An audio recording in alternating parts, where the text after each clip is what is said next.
Allez, retour après ce sommaire, une fois de plus alléchant, vous l'aurez compris. Nous allons commencer, une fois n'est pas coutume, en chamboulant un petit peu l'ordre de nos rubriques. Je vous propose notre rubrique Nouvelle Vague. Et vous allez le voir, c'était il y a à peu près un an, un tsunami s'abattait sur les côtes indonésiennes. Et le 26 octobre 2010, exactement, un important séisme de magnitude 7,5 s'est produit au large de l'Indonésie. Et conséquence directe de ce tsunami, les côtes réunionnaises ont été touchées par des vagues de plus de 2 mètres aux alentours de 3 heures du matin. Et vous allez voir un reportage qui est intitulé Le port de Sainte-Marie secoué par un tsunami, évidemment, qui a été diffusé sur la chaîne de télé réunionnaise Antenne Réunion et sur son site internet l'info.re.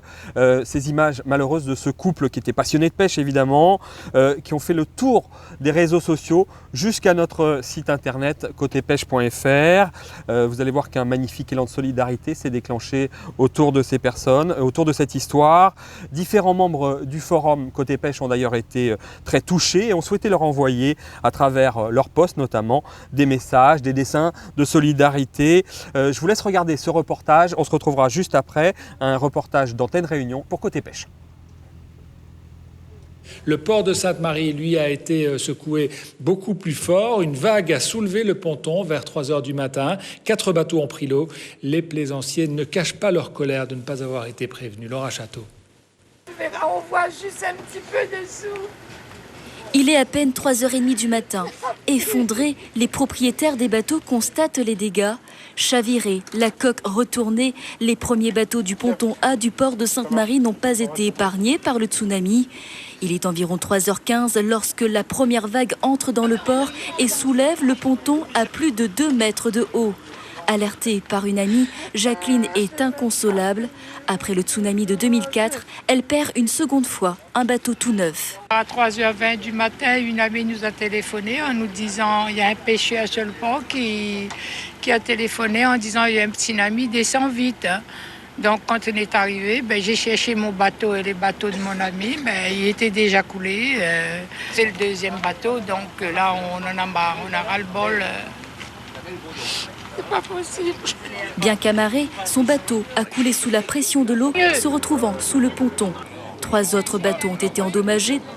6h20, sous les yeux des plaisanciers, une réplique du phénomène réapparaît. Très vite, la nouvelle fait le tour du port et les pêcheurs se pressent pour protéger leurs bateaux. Tous ont été pris de court. C'est l'imprévu, tout le monde essaye de faire de cette façon pour pouvoir amarrer notre bateau, essayer d'entretenir, faire son routier si possible. D'autres choisissent de prendre le large. C'est comme les consignes, c'est de jouer la prudence, donc c'est demander aux gens de sortir leur bateau s'ils peuvent le faire, s'ils sont joignables, ou de les mettre à sec pour éviter une autre réplique. Vers 8h ce matin, les responsables du port affirmaient ne pas avoir eu d'alerte et prendre des dispositions pour sécuriser le port. D'abord, sécuriser toute la partie du ponton, dont le maître de port nous l'a montré tout à l'heure, et donc pour ensuite, avec la chambre de commerce, sortir ces bateaux. Peu après 10h, les plongeurs s'employaient déjà à la tâche et installaient les bouées sous les bateaux, en attendant une autre réplique attendue vers 15h.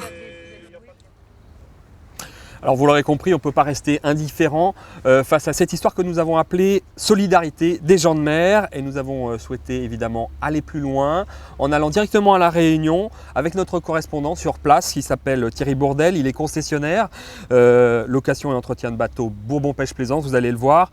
Nous sommes sur le port de Sainte-Marie et toute l'équipe de Côté Pêche évidemment se joint à moi pour tirer un immense coup de chapeau à Thierry, sans qui tout cela n'aurait pas été possible. En effet, il connaissait très bien ce jeune couple de retraités qui sont devenus des amis au fil du temps. Ils étaient tout d'abord clients. Thierry a souhaité leur obtenir un nouveau bateau à un prix exceptionnel.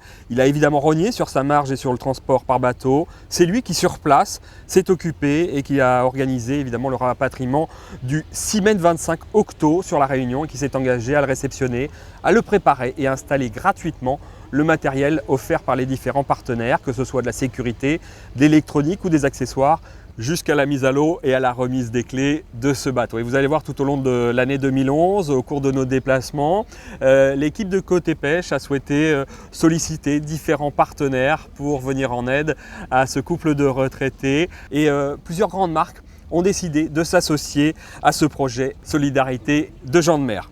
En parlant de partenaires, il a fallu bien entendu équiper, accessoiriser ce bateau de pêche et c'est tout naturellement que la marque Amiot, Franck et Anthony Amiot, que vous avez pu découvrir dans notre numéro 17 de Côté Pêche, ont souhaité participer et offrir toute une gamme de matériel et de produits de qualité, une gaffe inox, une épuisette inox, différents supports de canne inox, à encastrer ou externe, un treuil manuel, un siège modulable et d'autres équipements inox évidemment.